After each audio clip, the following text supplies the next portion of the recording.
bullying can be obvious like that, or it can be more subtle. It can be in person or even on Facebook.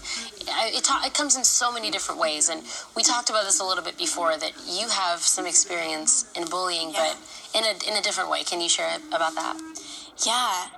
As Christians, we find our confidence in Christ. And as I said before, there was a period of time when I just didn't want Christ. I didn't follow him. I had no love for him. And so I didn't find my confidence in him and had to find it elsewhere. So I found it in bullying others, making other people feel as though there was something wrong with them, so that I would feel like there was everything right about me.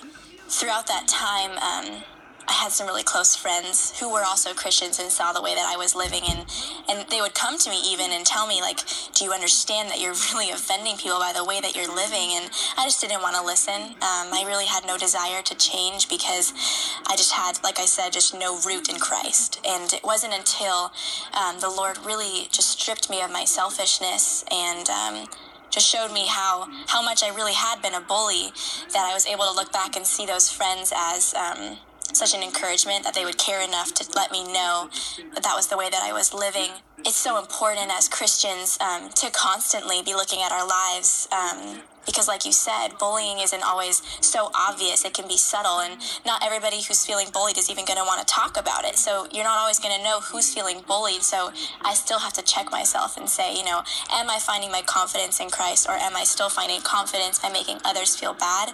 Even the way that I view people, am I looking at them as lower than me, or am I looking at them as higher than me, as more important than me? Because Jesus talks about how we're supposed to consider others as more important than ourselves. And God talks about throughout the Old Testament that people who don't defend the needy and the orphans and the widows, he's going to punish them. It's so important and it's so vital that we're constantly as Christians checking our hearts and saying, are we defending the defenseless? Are we defending those in need?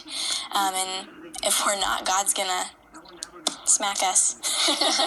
Well, it definitely sounds like you had some really strong people in your life that came alongside you and said, hey, we noticed this, we noticed that. And I think that's really good, because you may not have even noticed the effect that what you were doing had on other people. So thanks so much for being so honest and for sharing your story. I know that it's definitely going to help some other people.